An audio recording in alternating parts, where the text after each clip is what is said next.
Hey everyone. This week and the past week, to be honest, were kind of boring, so to speak, right? No farming event and nothing to spend energy on. As a matter of fact, I am at 154 energy right now, but as you can see in the top right, I'm also very close to leveling up. And what I always like doing is level up in the best way possible, meaning empty arena orbs, and if there's an item world event, empty item world to just refill it instantly and go again, pretty much. And the way I rank farm in the game is with the White Dragon EXT Trial. I am using a team composition that Trap on the FFBE Discord server made popular. I believe he's the one who did this strategy first, so this is pretty much showcasing the easiest way to rank farm. On turn 1, all you need to sit through is actually just a preemptive strike of the boss. But this is a simple ODK strat. Now, if you're already wondering, well, there's Riku on it, and Riku is a time limit unit. Yes, that is true. You can substitute him with anyone that can break swords. That can be Gilgamesh, for example, in his Brave Shift. I believe he can break swords. That can be Shadow, I believe. He has a Katana break, should work too. But I would say Gilgamesh is the best substitute if you have him. I'm using Riku mainly because he has innate guts. And having a way to not get killed by the preemptive strike passively or innately, that is the best way. We do have a few units on this team that don't have guts innately, and we have to give for that. So let's take a look at the team itself, starting off with Neovision Rain. What's most important is he's wearing Mobius Ring, so he can dual wield, because technically speaking, Neovision Rain cannot dual wield, so we need another form of dual wield, and Mobius Ring is the easiest one. He's using just 2 swords, nothing else matters. It doesn't have to be the Darkness Purging Spear sword, it can be literally anyone. You could use a 1-star sword, it would not matter at all. Rest of it, not geared. And this is all we need, literally. Next up, Gabranth. Gabranth 2 does not need anything at all. All you really need is 2 swords. That's about it. Nothing else matters. Next up, Lassgen. Lassgen are crucial to this clear, because they are a tag unit, and as you might have been aware, tag unit, if they tag LB, they chain on their own, making this fairly easy. And the Lassgens, they are the best ones for this. The base LB hits pretty hard, so to speak. They have innate Dragon Killer, meaning this is super easy to do. One thing to notice, as you can see, I'm using Farewell. This is not by coincidence. The boss imperils himself to light at the beginning of the fight. Now, my Farewell is pretty bad. I did not care for it on the item world. It was actually one of the very first items I got in the game back when I started, so yeah. But the crucial part is that it has light element. Any light element weapon works, but the higher the attack, the better.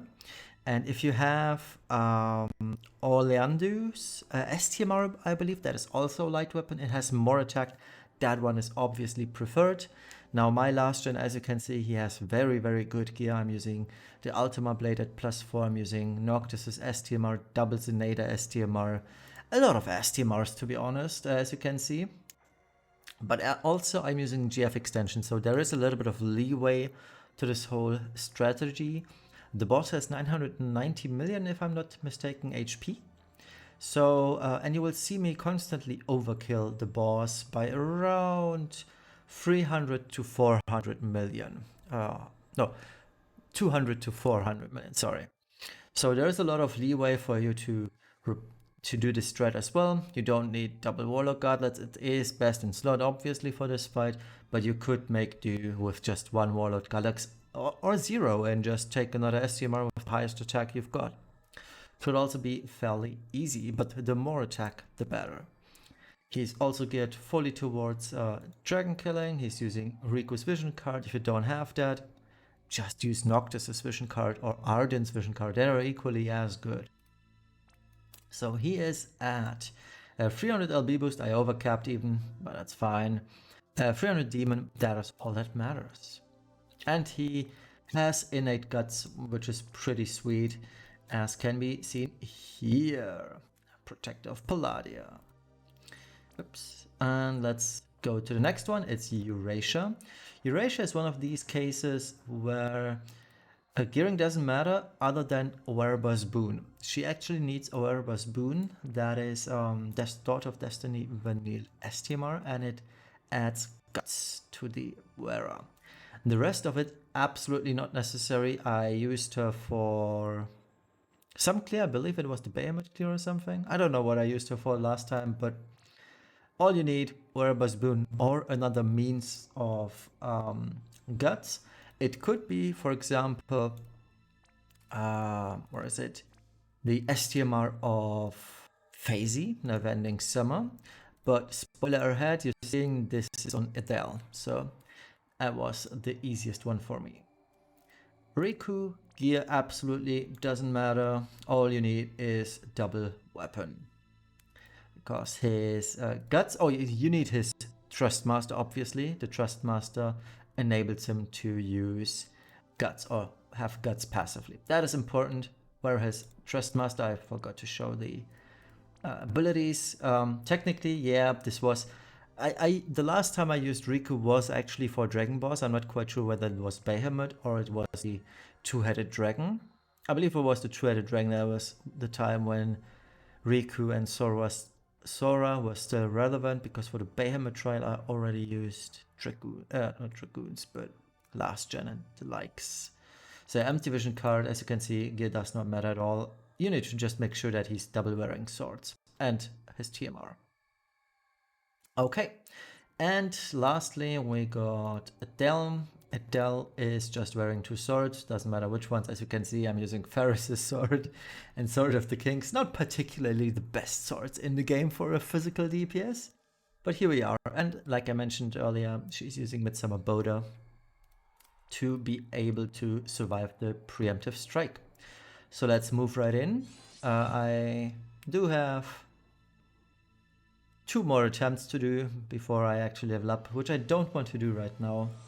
I want to first deplete the arena and item world orbs. But yeah, here we are. Everyone survived as expected. A boss in Paradise.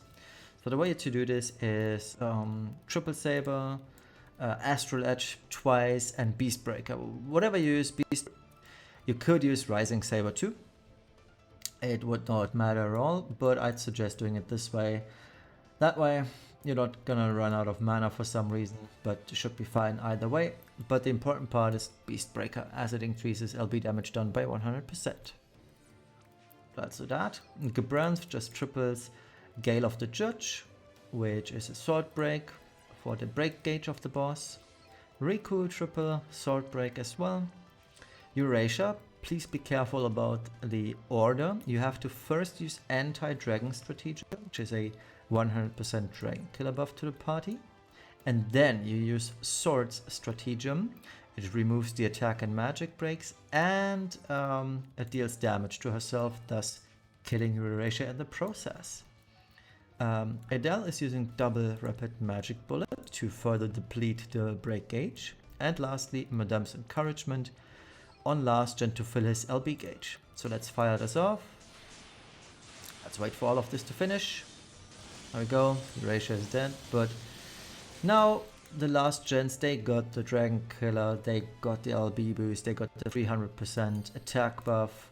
They are ready to go, they are going to go in.